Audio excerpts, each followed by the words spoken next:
Hello guys. So, eto na yung last. Iko-combine ko na yung financial asset na amortized cost, pati yung fair value option. And to be honest, di ako magsasolve sa mga ganito. I-explain ko lang kung ano yung mga important factors. Kasi, amortization is, very heavy.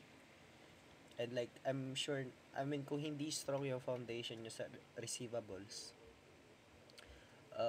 I'll give pointers. Okay, so don't worry. Teka, double check ko lang kung recording. Okay, recording nga. So, eto. First of all, titignan nyo kung ano yung current date. Sabi dito, July 1, 2023. So, isipin nyo agad, kalahati ng taon. So, 6 out of 12. Yun agad yung papasok sa isip nyo. 6 out of 12. Okay? Paid 1198. Paid 1,198,000. So, yun yung present value. So, actually, there is a premium. Kasi mas malaki yung binayad natin kaysa sa face amount. So, meron tayong premium of 198,000. Okay? So, yung 10%, yan yung tinatawag nating nominal rate. 10% or face rate, nominal rate. Interest is paid on June 30 and December 31. So, semi-annual, twice a year. So, ito rin yung tatandaan nyo kung may accrued interest ba siya. Paid on June 30. Kakabayad lang June 30. Na-acquire natin siya July 1. So, walang accrued interest na tinatawag. Okay? The bonds were purchased to yield 8%. So, yung 8%, ito yung yield rate. Again, yung nominal rate is multiplied sa face amount while yung yield rate is multiplied to the carrying amount or the present value. Okay? Again, ito. Interest received, interest receivable is multiplied by the nominal rate, face value times nominal rate, while the interest income is multiplied to the yield rate or the effective interest rate, which is 8%. Ito rin, pag mas mataas ang nominal rate, it is a premium. If mas mataas ang yield rate, it is a discount. So, kung napapansin nyo, mas mataas yung nominal rate, 10%, so it is a premium. Okay, again, if mas mataas ang nominal rate, it is a premium. If mas mataas ang yield rate, it is a discount. And if napapansin nyo, pag premium amortization, mina-minus. Pag discount amortization, ina-add. Okay, so yun lang. And eto, 100,000 times 0.1 is 100, 1 million times 0.1 is 100,000. Since semi-annual payment, i-divide siya sa 2. Okay? And then, ito yung present value, 1,198,000. Ita-times sa 0.8, 0.08. And i-divide sa 2 kasi semi-annual. Okay? So, yun lang yung pointers pag semi-annual. Ito. Ito yung normal amortization. Yearly amortization. Again, ano yung mas mataas dito? Nominal rate or yield rate? Yield rate. So, it is a discount. So, pataas. From 4,562,000, naging 4,618,200, naging 4,680,020. So, pataas pag discount. Okay? Ito pa. Ang accrued interest is not included as part of investment. So 946,000 na present value i-minus yung 40,000. So ito na yung present value na yung 906,000. So yung ito yung ita-times sa yield rate. Okay, sa yield rate. Actually ito annually siya. Annually yung payment. Pero July 1, 2023. Kaya 6 out of 12. Okay? So ayun.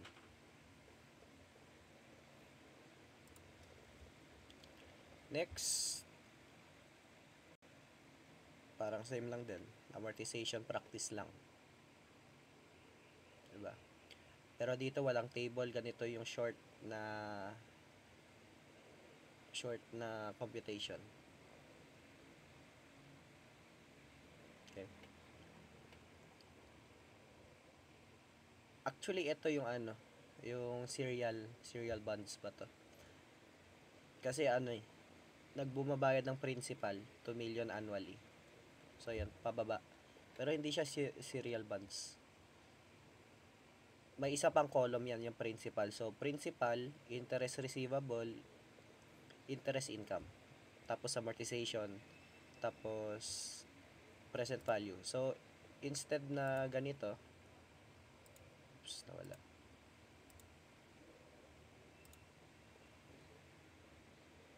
Now, instead na ganito, yung apat lang, may extra pa dito na tinatawag na principal payment. Okay, extra siya. So, bali, ima-minus mo lang. Ima-minus mo. 1 million. Next is, ito. Ito na yung tinatawag na interest receivable or accrued interest. Actually, hindi siya. Accrued interest. Interest, ano lang. Actually, accrued interest siya.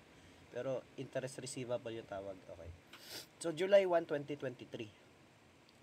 Semi-annual yung payment. So, sa every July 1 and every January 1. So, twice a year. So, yung tip ko sa inyo, pag semi-annual, kung ano yung mga rates nyong nakikita, i-divide nyo sa 2. So, yung 8% magiging 4%, yung 10% magiging 5%. Okay? Para di na kayo doble-doble pa. So, ito yung ginawa ko. So, 5 million times nominal rate, which is 8%, di-divide ko yung 8% by 2, so, naging 4%. So, rekta na yun. 5% times 4%. Instead na magsi 6 out of 12 pa kayo. Pero kung mas comfy kayo sa ganito, edi ito yung i-go nyo. Okay, next. 6 months ended. So, 6 out of 12, even though annual siya. So, 5 million. Okay, 5 million times 0.08, which is the nominal rate, times 6 out of 12. So, yun yung interest receivable. Okay, interest receivable siya. Next is yung bond discount. Eto, pag discount ina-add, 'di ba? Kasi pataas. Pataas siya. Pag premium ima-minus. Okay, so yun yung pointers. Pag discount ina-add, pag bond pag premium ina-minus. So ayun. Next is eto, practice lang to ng amortization. Basta i-practice nyo lang yung amortization. Kasi yun talaga yung magagamit nyo dito sa amortized cost. O eto. Ito yung tip ko sa inyo pag semi-annual. Ulitin ko. Yung mga rate, i-divide nyo sa 2. Yung period, ita-times nyo sa 2. Okay? Again, yung rate, i-divide sa 2. Yung period, ita-times sa 2. So, kunwari, let's see, 10 years. So, yung 10 years, magiging 20 years. Diba? Yung 8%, magiging 4%. Yung 10%, magiging 5%. Alam naman natin, pag present value, yung ginagamit is yung yield rate. So, yung 10%, hahanap tayo ng 5%. So, dalawa na yung choices natin. Okay? Pero, sabi daw is 5 million face amount and a stated interest rate of 8% per year payable. Okay, so dalawa yung gagamitin natin. So, yung 5 million gagamitin natin is present value of 1, while yung interest is semi-annual, gagamitin natin is yung present value of annuity. Okay. Basta 20 periods yung gagamitin natin. Kasi semi-annual semi-annual. Tapos, i-divide sa 2 yung yield rate. Again, yung computation ng interest receivable, yung 200,000 is 5 million times 0.04. Okay? Kasi dinivide by 2 yung nominal rate. So, 5 million times 0.04 is 200,000. Or kung gusto nyo, 5 million times 0.08 times 6 out of 12. So, yun. Again, i-divide yung rate, i-times yung period. Okay, next is, ito, practice lang din ito. Sabi daw, Semi-annual, so syempre, times ulit natin yung period by 2, so 10 years na to, 10 years bond. Tapos, yung stated rate magiging 5%, yung yield rate magiging 4%. Okay? Hanapin nyo lang yung 4% dito sa mga choices ng present value para mas madali. And again, 8 million times 0.05 kung gusto nyo ng shortcut para maging 400,000. Okay? Or, 8 million times 0.10 times 6 out of 12. Pero mas safe kung 8 million times 0.05 para sa akin. Okay. Next. Ito, serial bonds. Ang tip ko sa inyo pag serial bonds, hatiin nyo kung ilan yung payment. So, 3 million, kada payment is 1 million, so 3 payments. So, 1 million, 1 million, 1 million. 1 million, 1 million, 1 million. Next, pababa yung interest niyan. So, 3 million, 2 million, 1 million. So, yung 3 million, ita-times mo sa 12%. Yung 2 million, ita-times mo sa 12%. Yung 1 million, ita-times mo sa 12%. So, yun yung total na payment. Yung, eto. Pababa yung interest niya. 360 to 40, 120. And then, yung basis, kung ano yung mas malapit, yung mas malaki. Yung mas malapit. So, yung pinakamalaki is 1.360. Yun yung gagamitan natin ng 1 period. Okay? Yun yung palatandaan. Kung ano yung mas malaki, yun yung mas malaki rin yung present value. Okay? Basta kung ano yung pinakamalaki, yun yung pinaka-close na period. So, 1,360,000 times 0.91. Tapos, onwards. Okay? Ba't ganun? Ba't ganun yung rational? Kasi, mas mabilis siya bayaran. Yun yung next payment. Next year, ito yung babayaran. Kaya, 1 period. Diba? Gets siya. So, yun. So, yun lang sa amortized cost. Next, let's move to fair value option. Dito talaga mas pinaka-useful yung amortization table nyo. Kasi sobrang exhaustive to.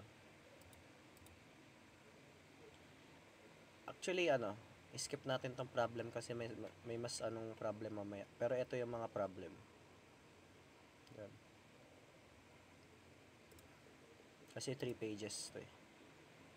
Pero may mas ditong problem. Ito. Sabi raw, ito, plus transaction cost. So, di ba kung amortized cost or debt instrument, kinakapitalize yung transaction cost. So, 4,742,000. Ang tip ko sa inyo, i-amortize nyo hanggang pinaka-end. Okay? Amortize hanggang pinaka-end. So, 5 million. Ang tanong dito sa number 1, what amount of unrealized gain should be reported in 2023? Sabi raw dito sa 2023, bonds are quoted at 105. So, yung 5 million na face amount, ito times nyo sa 105. Okay? 5 million times 105. Ang tip ko dyan is 5 million times 1.05. Yan yung dapat nyong gawin. 1.05. And then, kung ano yung amortization table nyo, yung carrying amount dito, 2023, December, 4,821,360, yun yung answer. Yung unrealized gain. Okay? Next, yung cumulative amount. Yung tinatanong. Sa 2024. Sa 2024, sabi daw 110. 5 million times 1.1. Okay?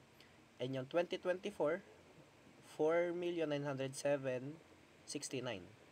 So, yun yung cumulative amount. Actually, cumulative amount dito sa 2023. Kasi yun yung pinakaunang amount. So, cumulative siya. And then, kung gusto mo mahanap yung cumulative ng 2024, gawin mo lang yung same na ginawa mo noong 2023. So, paano mo mahanap yung unrealized gain noong 2024? Kasi cumulative yung lumabas, di ba? No, sinolve mo. Simple lang, i-minus mo yung cumulative amount nung last year.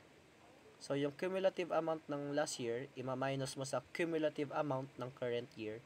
So, yun yung unrealized gain for the current year. Okay? Simple. Yung current year na cumulative minus mo sa last year na cumulative, yun yung unrealized gain for the current year. Kahit increase yung sinabi dito, ito yung unrealized gain for the current year.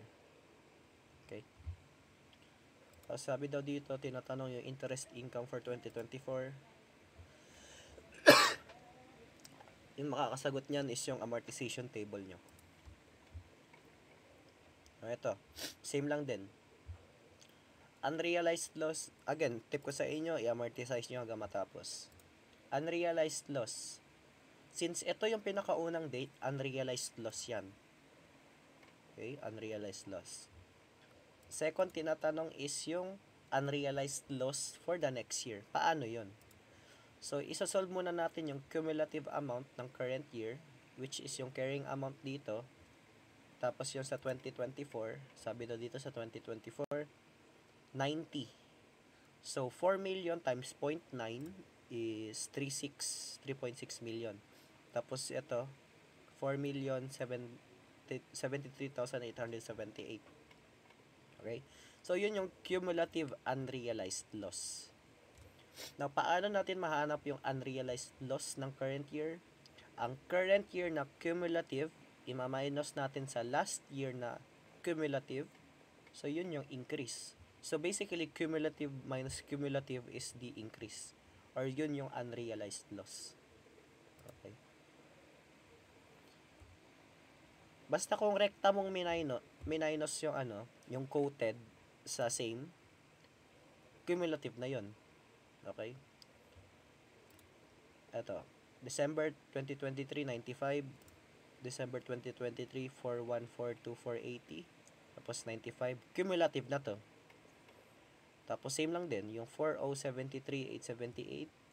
Tapos 90. Cumulative na to.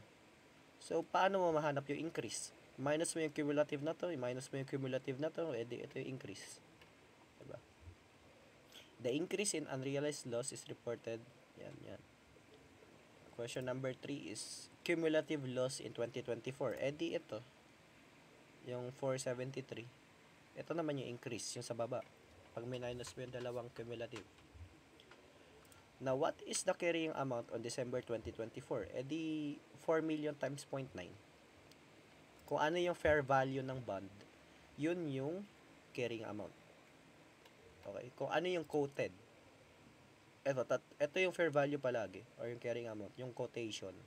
Hindi yung sa amortization table, kundi yung quotation. Okay?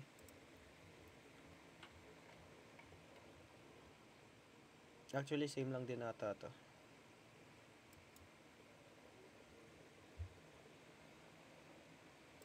Same lang siya, pero ito is semi-annual. So, yung ginawa dito, syempre, yung 8% i-divide sa 2, so 4%. Yung 7% i-divide sa 2, so 3.5%. Yan. Okay. Dito magkakaiba. Sure, parehas yung interest received palagi, pero yung interest income, magkakaiba yan. So, hindi same palagi yung interest income. So, isolve mo muna yun sa June, tapos hanggang dito, 5,190. Ito yung ita-times mo para sa interest income. Huwag mong irerekta, hindi same palagi yung interest income. Kasi, dito yung basihan ng interest income yun, umiiba siya. Okay? So, yung interest received, parehas palagi yan. Kung ano man. Pero yung interest income, isa-solve mo yan kada payment. Okay? So, ito, 7% times 6.12. Or, i-divide mo na lang sa 2 para wag na kayo mahirapan. Okay? So, ayun. Again, yung carrying amount is the quoted price. Quoted price yan palagi. Hindi carrying amount to. Hindi ito. Kahit loss man, kahit gain man, hindi yan. Ito yung carrying amount palagi, yung quoted price. Okay. Ito na. Fair value option. Silent yung problem, 'di ba? Kaya sinabi ko dito not FVOCI election. Sabi ko, wait, the entity has irrevocably elected the fair value option. Never mind. Iba to. Fair value option lang pala. Walang sinabi kong FVOCI. Sabi, kung, di ba, sabi ko kung silent treatment, fair value through profit or loss. Palagi yan. Why ganon? Para hindi maging costly. Kasi costly kung FVOCI. Mas madali i-track kung FVPL. So yun, silent yung problem, FVPL tayo. Since sabi dito, 5.5 million including transaction cost of 100,000. So kasama dito sa price na to yung transaction cost, tatanggalin natin. So 5.4 million. Ito yung adjusted cost. Again, since fair value option, fair value, di na tayo mag-amortize. Okay? So yung 5.4 million na to, 5.4 million, ima-minus natin siya dito sa 115. Di pala minus, i-compare natin. So 5 million na face amount, ta-times natin sa quoted price na 115. So 5,750,000. Tapos ima-minus natin yung cost na adjusted. So meron tayong gain from change in fair value na 350,000. Okay. Now, yung next question is, what amount of interest income? Pag ganito, pag fair value option, wag nyo na pakialaman yung effective interest rate. Tumingin na lang kayo sa nominal rate, which is 12%. So, yung 12%, ito times mo lang sa 5 million, makukuha mo yung answer. 5 million times nominal rate. Wag nyo nang galawin yung effective interest rate pag fair value option. And ano yung carrying amount? Again, yung carrying amount palagi is yung quoted price, which is 115. December 31, 2023, December 31, 2023, 115. So 5 million times 1.15. What amount of total income? So ito, yung gain from fair value change and yung interest income. So 950. 950. Or ito. So yung gain from change in fair value, interest income, 950. So, yun lang naman. Yung sa amortized cost. Again, kailangan nyo ng strong foundation or at least may foundation kayo na kaya nyo na yung amortization table. Magagamit nyo talaga yun dito. And kung wala man kayong strong foundation, practice lang. May pointers naman ako kanina sinabi ko sa pinaka first problem. So, good luck. Good luck guys.